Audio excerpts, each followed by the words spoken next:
Ẹ káàbọ̀ sórí ìkànnì yìí. Tó bá jẹ́ ìgbà àkọ́kọ́ tí ẹ̀ ń bá mi pàdé rèé, ẹ bá mi like, ẹ comment, ẹ share, kẹ́ subscribe. Àwọn ohun tí ẹ máa wò lórí ìkànnì yìí, òun ni àwọn ohun tí ó ń lọ láwùjọ wa tó sì máa kọ́ wa lọ́gbọ́n. Ẹ máa bá mi ká lọ. Ẹnu kò ìsá, ẹ̀dá kò ìmọ̀. Ó dọwọ́ ọlọ́mọkùnrin eré wa ojú kò rí. Kò sí ní tọ́jú òní rí. Níwọ̀n bá àgbà tí ẹ̀dá bá sì wà láyé. Bọ́ọ̀dà àgbà tó olóògbé àwojú òun jọ. Bójú bá wòran tí èwo gẹ̀lẹ̀dẹ́ kò ì dópin ìran. Lórílẹ̀‐èdè Nàìjíríà láwọn lórílẹ̀‐èdè àgbáyé ìṣẹ̀lẹ̀ abàmì ń ṣẹlẹ̀ káàkiri. Ogun lọ́tún ogun lósì, ìdúnkokò mọ́ni, ìjínigbé, ìfìyàjẹni. Bákan náà làwọn èèyàn kan ń bẹ káàkiri àgbáyé tí wọ́n mú ẹ̀rín jáde lẹ́ẹ̀kẹ́ wa, tí wọ́n mú omijé ayọ̀ jáde lójú wa lójoojúmọ́ ayé. Lórí jẹ́ pé bàbá banújẹ́ àtúndùnnú díẹ̀. Níbi wọ́n bá ti ń ṣọ̀fọ̀ ẹ̀rín a máa jáde ńbẹ̀. Bí wọ́n bá ń sọ̀rọ̀ ẹ̀rín, bí wọ́n bá ń ṣàkàwé, ẹni ó pàdánù èèyàn tí wọ́n fàwòrán kankan hàn ẹ̀rín lè jáde lẹ́ẹ̀kẹ́ rẹ̀. Àwọn èèyàn tí ó bá nírònú ní ó sọ pé pẹ̀lú àsìkò tó wà yìí sẹ́rìn ló tún yẹ kó máa rín. Mo kí gbogbo ọmọ kóòtù òjíire bí. Ẹ ti rí kí n tó rí, ẹ ti gbọ́ kí n tó gbọ́, ẹ ti mọ̀ kí n tó mọ̀. Ní tí mo fẹ́ sọ̀rọ̀ nípa rẹ̀ yín gangan tí ẹ ti mọ̀ ọ́n. Ìjà tó máa wáyé sí Portable àti Kataefe lárí tá à ń sọ. Ìbáwọn eléyìí ọ̀yọ́ra wọn léyìn ojú kan wú lásán ni kò sí wàhálà. Iyabo Òjó àti Lizzy Anjorin eyín ọ̀yọ́ ojú òwú apá ọ̀gá ẹsẹ̀ ọ̀yọ́ ẹsẹ̀ ọ̀kàn apá ọ̀yọ́. Torí pé Lizzy Anjorin ti ní bọ́n bá ti ń bọ̀ kàn kó pósí méjì bọ̀. Ó ní tí òun àti Iyabo Òjó bá jọ wọnú ríǹgì tí àwọn jọ kan ẹ̀sẹ̀ tí Iyabo Òjó bá jáde láàyè kan pàjá fòun ọ̀jẹ́. Kíní kan lérí ìpàdé dorí pápá ìpàdé dorí bẹ́ẹ̀dì fáwọn kíní ọ̀hún. Iyabo Òjó ń lérí, Lizzy Anjorin ń lérí, ìpàdé dínú ríǹgì. Ta ló lè dẹ́nìkan mú láàrin wọn? Ẹjá kọ́kọ́ béèrè lójú òye tí ń sà, lójú òye tí ń mọ̀. Bí Lizzy Anjorin bá dúró tí Iyabo Òjó dúró, ta lè sọ pé ó lè win ni? My lovely brothers and sisters, àwọn nǹkan kan ń bẹ tá a gbọ́dọ̀ wò. Àkọ́kọ́, ìdúró kò ṣeé wò. Ẹlẹ́ẹ̀kejì, ọ̀rọ̀ ẹnu kò ṣeé wò. Because àwọn èèyàn kan ń bẹ tó jẹ́ wípé àyà níní tó ògùn lọ́tọ̀ lọ́rọ̀ wọn, ẹnu níní lásán wọn máa fi gbára wọn lẹ̀. Àwọn èèyàn kan dẹ̀ ń bẹ ajókòó kunkun ni wọ́n, ajókòó jẹ́jẹ́ ni wọ́n, ṣùgbọ́n tí ń bẹ nínú wọn ó lágbára pọ̀ o. Agbára tí ń bẹ lọ́wọ́ wọn ó lágbára pọ̀ ṣùgbọ́n wọn ò ní sọ̀rọ̀.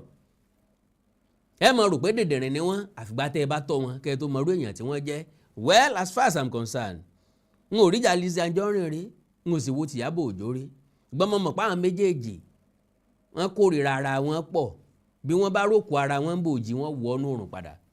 Àti Lizzy o àti Iyabo Òjó o, ẹni tó sẹ́ǹtì láàrin wọn àmọ́, ẹni tó dáa láàrin wọn àmọ́, kọ̀lọ̀ràn sí àárín wọn àmọ́, ẹ̀ ń burú láàrin wọn àmọ́, oníjàjàgbulà láàrin wọn àmọ́.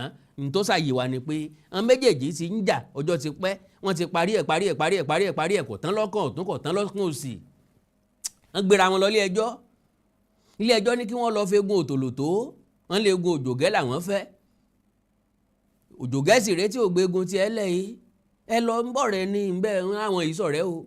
Ọ̀dà náà ṣe bí kọ̀líìgì ni wọ́n láwọn ìṣe kọ̀líìgì o. Àwọn kan bára wọn ń di iṣẹ́ náà ni o. Ọ̀dà náà ẹ lọ yanjú ẹnu ilé wọn láwọn ò ní gbà. Àfi táwọn bá yanjú ẹ̀ ilé ẹjọ́. Alright, ìkíní lówó lọ, ìkejì lówó lọ́wọ́ nínú tí gun ẹ̀dá láyé nù. Owó a máa gun èèyàn, oògùn a máa gun èèyàn, agbára máa gun èèyàn, ipò a sì máa gun èèyàn. Nínú gbogbo nǹkan tí gun èèyàn láyé wọ́n ní díẹ̀ ń bẹ. Àwọn méjèèjì ríra wọn gẹ́gẹ́ bí ẹni pé kan jù kan lọ láàrin wọn. Pé bá wá béèrè lọ wọn pé kí ló fàjà wọn gangan, ẹ ní rí nǹkan kan sọ. Bóyá wọ́n ń jàjà àgbà, bóyá wọ́n ń jàjà ọjọ́ orí, I don't know. Lágbájá súnmẹ́ntì tí mo ń bá jà, tàmẹ̀dó súnmẹ́ntì tí mo bá tàmẹ̀dó ń bẹ tí mo bá rẹ́ ó ń bá jà. Nonsense, oríṣiríṣi nǹkan. Bí bá wá béèrè lọ́wọ́ ara yín pé kí làwọn méjèèjì fẹ́ gbà nínú rádàdà tán bá káàkiri orí social media, ẹ ní rí nǹkan kan pick. because àwọn méjèèjì ti sọra wọn di ajá sórí ìtàkùn ayélujára ẹni gbogbo ẹ̀ tán bá rí wọn ń gé jẹ. now ṣe rí ara ò ní wọ̀fà bí ó ń gbọ̀wọ́ abánikówó lára ń ní alágbàtà tí sọjà dọ̀ wọ́n ṣe rẹ́yìn fáǹsì ǹtẹ́ ẹ̀dá alẹ̀ apá yín ò ní ká o ẹ̀yin lẹ́dà bí atọ́kùn eégún o tẹ́mọ̀ pé eégún lápọ̀npo lágbájá tàmẹ̀dùn wọn ò lè dára wọn mú ní táwọn kan sọ ni pé bọ́n méjèèjì bá ti lura wọn bọ́n bá ti bára wọn jà tán bá ti jà nínú ríǹgì gbogbo ohun tí ń ṣe wọ́n yọ ọ̀rọ̀ ara wọn wálẹ̀ but lo and behold ṣé yọ wálẹ̀ lóòótọ́ ńgbà mo wá wo sàkún tí mo béèrè dáadáa tí mo wádìí mi jinlẹ̀ mo wá rí i pé sọkọ Ìyábọ̀ Òjó ni àbọ̀rẹ́kùnrin Ìyábọ̀ Òjó wọ́n sá sọ pé nìkan jẹ́ Paul Okoye wọ́n lò ń lọ organize ìjà ọ̀hún lọ́dún díẹ̀ sẹ́yìn lóyè sọ pé kí Lizzy Anjorin àti Iyabo Òjó kán pàdé nínú ríǹgì bóyá ara wọn balẹ̀ Lizzy Anjorin ló ń wéèfù ẹ̀ ṣùgbọ́n lẹ́yìn tí Portable tó ti jẹ̀kúùkú látọwọ́ Kataefe tẹ́lẹ̀ yìí ń lù tí gbogbo ojú wú kùdùgbùdùgbùdùgbù làwọn èèyàn wá sọ pé àwọn méjì kan náà tó ń bẹ tán tanú síra wọn bí wọ́n ṣe tanú síra wọn ẹja kó wọn sínú ríǹgì kàn méjèèjì ó fèsì ara wọn nǹkan bá jọ pò ń bẹ̀ kí wọ́n jọ máa bá kájọ máa wò ó yẹ̀yẹ́ tá à ń wí ìyọ́kọ̀ yọyọ o wọn ò tí ì mọ́jọ́ Lizzy Anjorin ní kí wọ́n mọ́jọ́ ṣùgbọ́n Lizzy ní point normally bọ́kùnrin àtobìnrin bá ń jà ọkùnrin kì í dá síjà tí ń lọ láàrin ọkùnrin bóbìnrin àtobìnrin bá ń jà ọjàre ọkùnrin kì í dá síjà tí ń lọ láàrin wọn ṣùgbọ́n like I said àti Iyabo Òjó àti Lizzy Anjorin méjèèjì ó yàtọ̀ sájà ìdí tán fi jájá ni pé gbogbo ẹni tán bá rí ní ń gé jẹ anybody tó bá ti dá sọ̀rọ̀ wọn tán bá ti gbóǹtọ̀ wọn jàjẹ́ báyìí ń tọ̀ ó sàsẹ́yìn so débi pé wọ́n sọ̀rọ̀ dórí ọkọ wọ́n sọ̀rọ̀ dórí ọmọ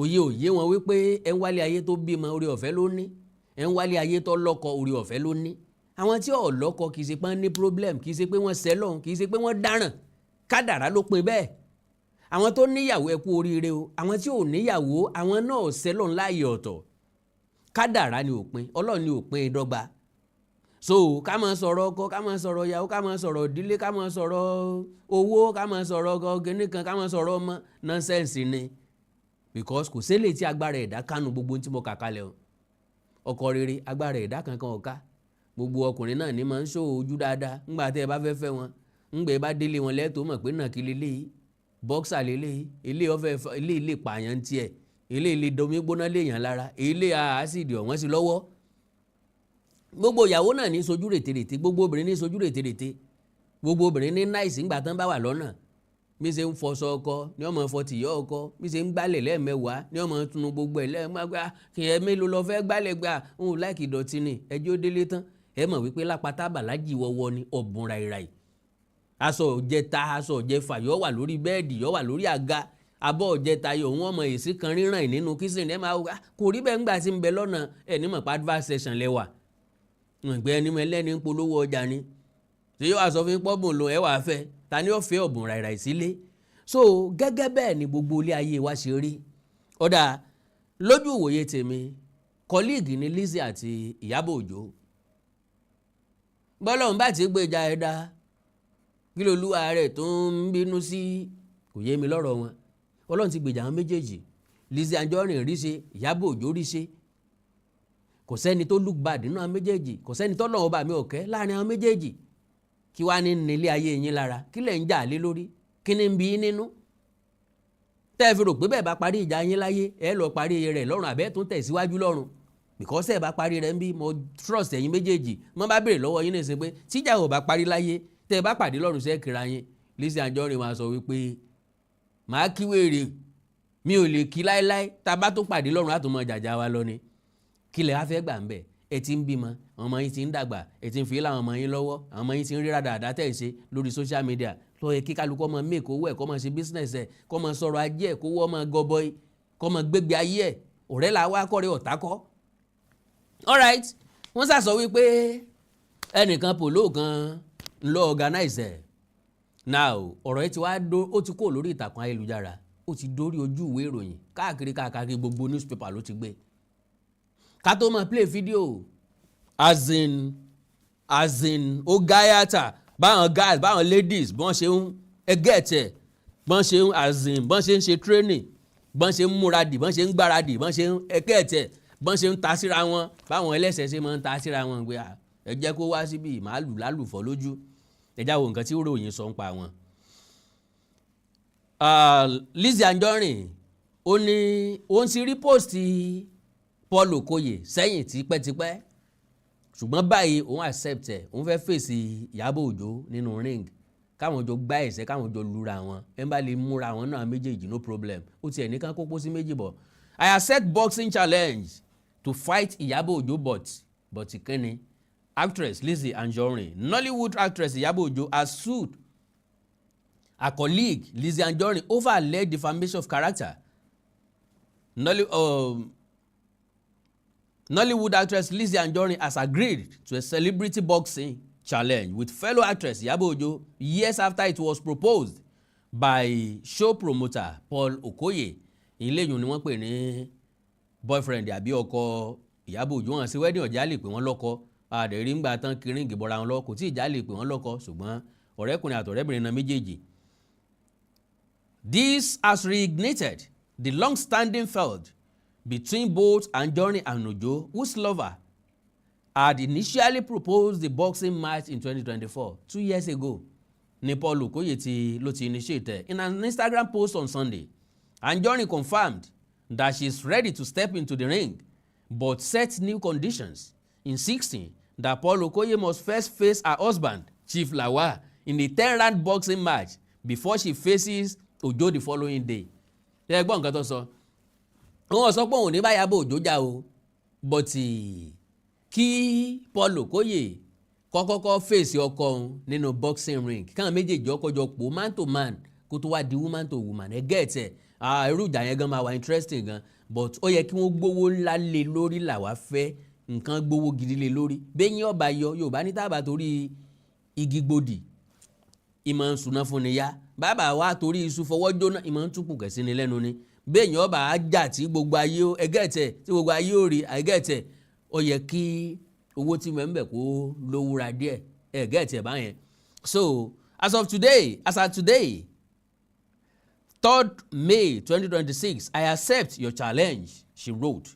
You and Chief Lawal will fight 10 rounds, not stop in the ring. Then the next day, I will be Iyabo Ojo. It will be Iyabo Ojo and me in the ring. Anjorin further challenge Ojo and Polo to publicly present proof of their assets and achievements, escalating the challenge of personal accusation that has characterized their feud in recent years. Anjorin added, she said, and I quote, "You can't talk about your status or claimed fake riches. The last time I checked, you and Iyabo are still tenants, while Chief Lawal owns estates and mansions." Ẹ̀rí nǹkan nìsín ara ń tà sọ pé ká mọ̀ sọ wọn nù ọkọ mi ṣe kọ́yé ilé báyìí ọkọ mi ní iye asset báyìí ọkọ mi ní iye kinní báyìí àmọ́ èèyàn ló ti lówó tẹ́lẹ̀tẹ́lẹ̀ tí ò ní mọ́ o àmọ́ èèyàn ló ti nílé tẹ́lẹ̀tẹ́lẹ̀ tí jẹ́ pé ńgbà ìjọba fẹ́ bẹ̀rẹ̀ sí ní wọlé ọjà ilé wọn mọ́ o wọn ò nílé lórí mọ́ nìsín o kò sí ní tó ṣe post láyé kò sí ní tó ṣe post láyé kò sí ní téèyàn gbọ́dọ̀ fi mọ́ ó di lọ́jọ́ òkúrè kágbé tó yin rẹ̀ lágbẹ̀ àwọn tí wọ́n nílé lónìí làwọn Awólọ́wọ̀ torí pé lójú ayé wọn ilé wọn exist lẹ́yìn wọn ilé wọn exist ṣùgbọ́n tó ní láàrin wa nísìn kó ń tàn wọ́n mọ́yọ̀ láyọ̀ ju o atẹ́gùn ń gbélé o ilé ń dàwó o mọ́tò ń jáàmù kò sí tí ò lè ṣẹlẹ̀ sí nǹkan tẹ́ bá pè ní asset ọjà tó lọ sókè lónìí lè wálẹ̀ lọ́la business tó move tẹ́lẹ̀ lè mọ́ move mọ́ get out ṣe ló dàbí ẹni pé majority yín oríire ayé so okay. Chief Lawal owns estates and mansions. I challenge both of you to show your properties and achievements with proper documentation for verification. Okay? Àwọn náà lè design so low kan kó property document tí wọ́n jáde lọ́la. Let this serve as a lesson. Never disrespect or look down on anybody. Just because we don't show off doesn't mean your 1943 Bentley can buy even a plot of land from our estate. Lizzy Anjorin náà ní sọ̀rọ̀ in 2024. Okoye first initiated the idea of the celebrity fighting match between Anjorin and Ojo with a 10 million naira prize for the winner. No, ó ti wọ́n ní ìsìn 100 million naira la lè gbélé lórí tàbí 200 million naira tàbí 500 million naira tàbí 1 billion naira. Ẹ jẹ́ àfi ṣe surprise torí Ọlọ́run. Ẹ jẹ́ gbé 1 billion naira as in 1 billion naira. So gbogbo àwa elégbèròrò yìí ní ìsìn bóyá bíi 20 million bẹ́ẹ̀ lẹ́ẹ̀kan pín fún àwa. Nígbà ìsáwà lágbára wa lẹ́sẹ̀ tí ìsáwà lá sì fojú gbẹ̀sẹ̀ tí ìsáwà lá fi yín gbẹ̀sẹ̀ ẹ sá ti pín nǹkan kan fáwa náà. Okay, 10 million naira for the prize winner. Eléyìí ò ti kéré jù.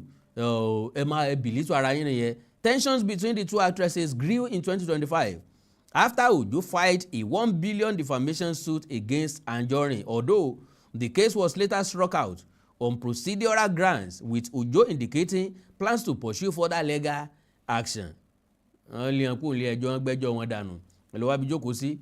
Ẹ dúpẹ́ lọ́wọ́ Ọlọ́run tẹ́ fi ń rojọ́ òṣì káàkiri. The dispute between the two actresses has spanned several years, involving social media confrontations, legal tussles, and police petitions. Last Friday, Portable lost a celebrity boxing challenge to Kataefe in Lagos, further fueling public interest in such contest. This makes Anjorin's acceptance a good highlight for Nigerians' entertainment scene. Good to see you guys fight in the boxing ring. So now, Iyabo Ojo, Lizzy Anjorin, wọ́n ti gbé pẹ́rẹ́gì kaná. Ojú òsì ló ń jẹ méjì, ìran ni tiẹ̀. Ilé láwà láti gbọ́ pé ní rodò fọ́kété. Orí ìjókòó ni ahùnsọ́ wà tí ọ̀kẹ́rẹ́kẹ́rẹ́ tí ó fi wọ́dọ̀dọ̀ rẹ̀. Àbí bẹ́ẹ̀ kọ́, ojú kan tọ́ka bá jókòó sí náà ni tí ọjọ́ òfin wa bá. Gbogbo ń táwo wò ojú kan náà ni pẹ̀lú fóònù wa àti dátà lórí ẹ̀. Gbogbo ẹ̀ náà la wò. Tó bá yẹ á sọ̀rọ̀ sí ń bẹ̀, á sọ̀rọ̀ sí ń bẹ̀, á bá ń pẹ̀ kẹ́lu, á bá ń gbèpò yí ẹnu, á bá ń discuss ẹ̀. Tó bá yẹ á kàn yín lábùkù, á fi kàn yín. Tó bá yẹ á pọ́n ilé, á pọ́n ilé. Ẹ̀ ń bá jà, yóò gba orí yìn. Ẹ̀ ń bá fìdí rẹmi, yóò gba orí bú. Bí ó ṣe wà nù. So, àìmọ́lẹ̀ àmọ̀yàn béèyàn bá ṣẹ́gun ọlọ̀tẹ̀ kọ́ mọ́ ọlọ̀tẹ̀ dé. Àwọn fídíò tí mo mú wá, wọ́n mọ̀ ṣàfihàn rẹ̀ ní kọ̀ọ̀kan èjèèjì. Ẹ̀já kọ́kọ́ wò kan. Ẹ̀já wò yìí náà. All right. Set the fight date. If Iyabo just step out alive, call me bastard. Ìgbáradì tí ń lọ o kùkù kẹ̀kẹ́ o, Iyabo Ojo rè o. Bí ṣe ń wọ́ wíwọ́ ní fa fífà, bí ṣe ń gbé gbígbé ní irú rírù. Ọmọ ọlọ́mọ. Ṣé Lizzy ó lè délé mú báyìí? Máa wu ẹ̀ṣẹ́ Lizzy lélẹ́yìí, ó fẹ́ lọ bá àwọn ìyá ẹ̀ lọ́wọ́ ẹ̀. Oríta ní lọ, eré ní eríta. Ìyá rè o. Ogun tá a wí yọ pọ̀ o. Ayé o. Ayé o. Ayé o. Ayé o. Ayé o. Ayé o. Bẹ́ẹ̀ ni dúró wò tán. Bẹ́ẹ̀ ni dúró wò. Yálà yà wọ́n. Lizzy fúnra lára ọmọ tó ga, ọmọ tó ṣìgbọ̀n ilẹ̀, ọmọ tó dúró déédé. Iyabo Ojo náà dúró déédé o. Irọ́ ọ̀dà ẹni tí ń pa ọ̀ lálàáfíà o, wọn méjèèjì náà dúró déédé o. Ẹ sá mọ́ yọra yín léyìn. Bẹ́ẹ̀ bá sì yọra yín léyìn, yọ wà on rẹ́kọ̀dù náà ni. Ẹ já wo fídíò míì kó tó di pa máa lọ. Set the fight date. If Iyabo just step out alive, call me bastard. Do you know how many years? Do you know how many years I spent in doing firework? Do you know what they call firework? You did not learn boxing. You want to join firework? You did not learn fighting skills. You want to learn firework? Nílò 2 minutes for my people. Ma kọ́kọ́ gbé ẹ sáré. Ìwọ lórí burúkú, ìwọ tó mọ point, ìwọ tó kàn juwọ́. Ìwọ tó ní dòdò mọ́, ìwọ tó lọ́pọlọ, ìwọ tó ṣe surgery Iyabo. Ìwọ ń bá mi lẹ́nu kó fẹ́ bá mi jà. Ìwọ òkú turkey, ìwọ lórí burúkú, ìwọ lòṣì. Ìwọ táyé ẹ ti bàjẹ́. Ìwọ tí rọba báńdì òbú ẹ ti bàjẹ́. You think boxing is all about throwing punch? Boxing is all about inner strength. Calculation. Bóyá ló mọ̀ pé Mr. Lawal fi ẹ̀ṣẹ̀ jẹun dáadáa. Go and look at Mr. Lawal's face. Mr. Lawal is a certified boxer. Mr. Iyabo Ojo, even if I did not go under any training, my husband training is enough for me. For 2 days. Oku eno ma gbe jade within 2 minutes. Go and ask anybody. Mr. Lawal is a certified boxer. He doesn't talk. Polo Okoye, my husband is not ready to settle with you or join issues with you. He wants to reset you with this. And trust me, he will never disappoint me. And either you're dead or you're alive, me and Iyabo fight will continue. Because I am coming with 2 coffins. One for you, one for Iyabo. Now, let me continue. You said ambulance and doctor provided. Like I said, I will also provide 2 coffins. One for you, Paul Okoye, one for Iyabo. You said organized by Paul O and one. Okay. Ẹ káàbọ̀ o. Ẹ gbọ́rọ̀ lẹ́nu Lizzy Anjorin, right? Tí bá ṣe torí time ó yẹ kí n rọ́ọ̀nù fídíò yẹn padà, then kí n wá pick point out of it. Ọ̀dà mo sì ní fídíò míì náà, ẹ já wo fídíò eléyìí náà. Ẹ já wo fídíò eléyìí.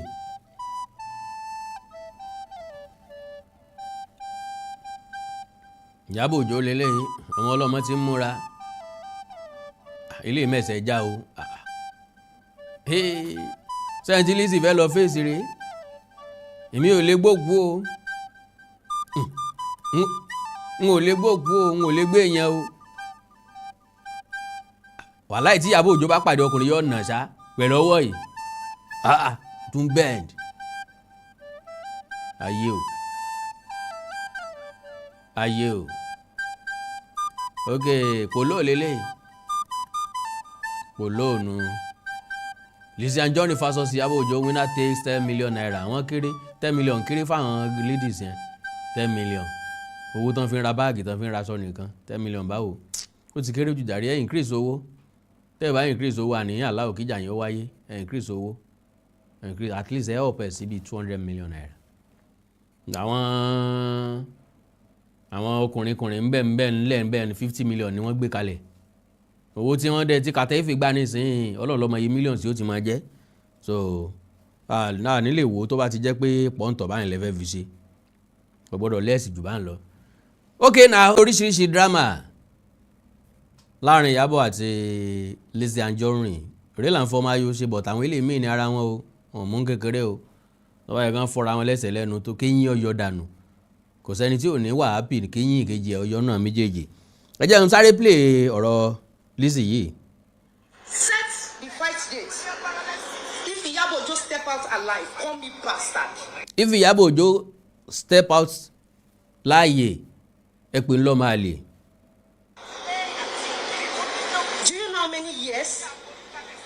Do you know how many years I spent in doing firework? Do you know what they call firework? You did not learn boxing. You want to join firework? You did not learn fighting skills. You want to learn firework? How did you do Iyabo? Nílò 2 minutes for my. Ẹni tí sáà ń bá mi lẹ́rù lórí ọ̀rọ̀ Lizzy báyìí ni pé kọ̀rọ̀ ọmọ dàbí ti Portable because akọ́fàyàwọ́ ibi tí agbára ẹnìkan pín sí ní tẹlòmíì ti bẹ̀rẹ̀ o. Ẹ bá rán Lizzy Anjorin létí alágbára oko àtàlágbára ilé o. Tálágbára ilé rò pé òun lòún lágbára tí ò sẹ́ni kankan tó lágbára bíi tó mọ́. Tó ti bá gbogbo èèyàn jà tán tó ti lu gbogbo wọn kan lápẹ́ tó lù kan lẹ́sẹ̀. Wọ́n lé àríró ilé ìrí o. Tó wá gbọ́rò yẹn alágbára oko tó ní ọ̀gbọ́dọ̀ tún sálágbára kankan bì kan mọ́. Kí ni ń já alágbára oko ẹ̀ ń so ń bẹ̀. Ẹ̀yin náà máa ń tó ṣẹlẹ̀. Ẹ máa ń tó ṣẹlẹ̀. Ń gbò ó dóko tó bá yàwó alágbára oko. Tí ó mọ̀ pé lẹ́yìn alágbára oko níyàwó rẹ̀ ti ń pàkúrọ̀. Ní ti ń gólùbọ́. Ní ń gbódó sí, ní ń gbọ́ lọ sí, ní ń lọ, ní ń gún gba. Ẹ bá ń pọkọ yín jáde múdà. Kò ì jí. Ẹ bá ń jí. Ń gbó náà láti rùn nǹkan lórí ẹ̀ látàárọ̀ tí ò tí ì jí.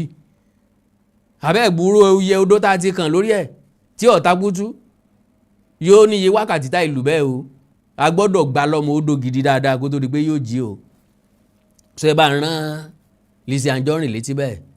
Pé kálukú gbọ́dọ̀ mọ capacity tiẹ̀. Never underrated anybody. Má fojú inú wo agbára ẹni kankan. Ń pé bó ṣe rí lẹ́wúlẹ́ yìí bí ò lè jẹ tí ò lè jẹ kọ̀ọ̀kan tán Ọlọ́run bí oúnjẹ jẹ kánú ó lè débi ìjà kágbára rẹ̀ ọ̀kan o.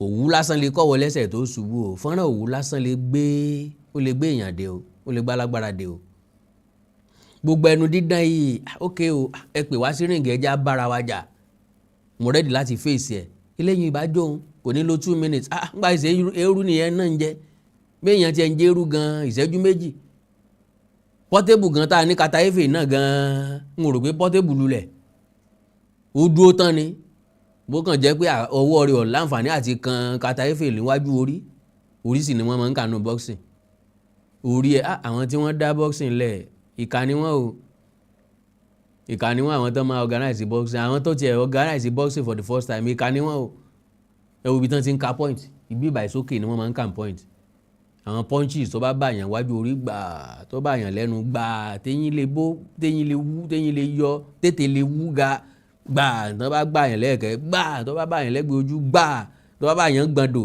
tó jẹ́ pé yín lè sink wọnú ara wọn gbogbo àwọn point tán ń kà nù tó bá bàyàn lọ́rùn gbẹ̀ẹ́ iná ń ka ìkà ni wọ́n ìkà.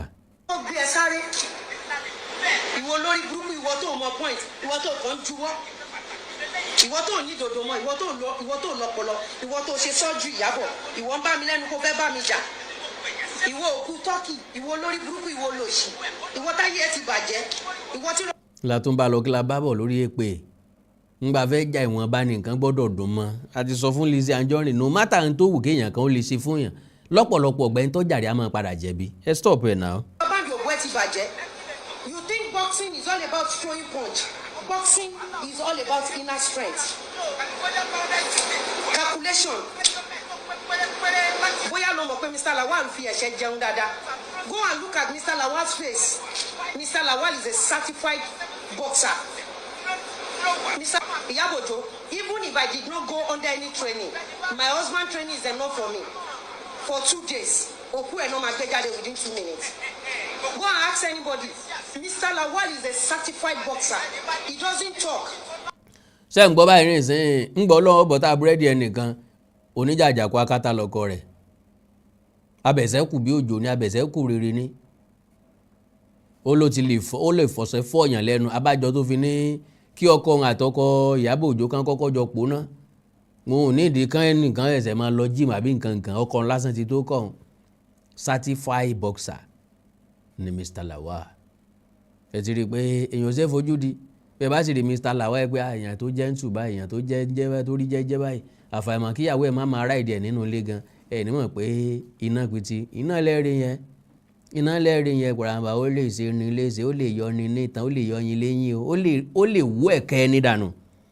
Fọlọ́kọ̀yè, my husband is not ready to settle with you or join issues with you. He wants to reset you with this. And trust me, he will never disappoint me. And neither ọmọ àlè ó ní ọkọ òun ready láti settle nǹkan kan pẹ̀lú ẹ̀ o but pẹ̀lẹ́sẹ̀ ó ready láti settle ẹ̀ kò dẹ̀ ní disappoint òun. dead of your life, me and Iyabo Ojo fight will continue because I am coming with 2 coffins, one for you, one for Iyabo Ojo. Now let me continue. You said ambulance and doctor provided. Like I said, I will also provide 2 coffins, one for you, Paul Okoye, one for Iyabo Ojo. You said organized by Paul O and one. ẹ̀yin èèyàn mi nbo ni wọ́n bá làdé tí wọ́n sọ pọ́nrún ọ̀pẹ́ ń yọ̀ ọpẹ́ kó tó da lásìkò tó mọ̀gàn ọ̀rọ̀ rèé o ẹ̀yin ọ̀jọ̀gbọ́n o Ìyábọ̀ Òjó Lizzy Anjorin ṣé kí wọ́n jà Mr. Lawal àti Paul Okoye sí káwọn náà gbé pẹrẹgì kaná ìjà yẹn máa dùn gan a máa rẹ́rìn gan ó dẹ̀ máa inú wa máa dùn gan because a máa ń láì ká mo tiẹ̀ ń láì kéyìn mi orí ibi tójú ti wú especially àwọn obìnrin tí wọ́n ń jà ní Nàìjíríà mi tí ì rírí especially kó tún wá jẹ́ celebrity èèyàn méjì mi tí ì rírí so mo fẹ́ wo bó ṣe máa rí lọ́jọ́ yẹn àti mú date náà wàá máa padà mú date ó yẹ ká padà mú date but mo fẹ́ kàn increase owó yẹn àwọn nǹkan tí mi fẹ́ kó jẹ jáde ńbẹ̀ nìyẹn so ká tiẹ̀ wá wẹ́n tó lágbára jù àtẹ́ntọ́ lẹ́nu jù Lizzy ti sọ pé kíní yìí ò lè parí ìjà wọn táwọn bá jà tán àwọn tó ń continue lórí social media Ọlọ́run ṣàánú gbogbo wa tá a lérò pé ó lè win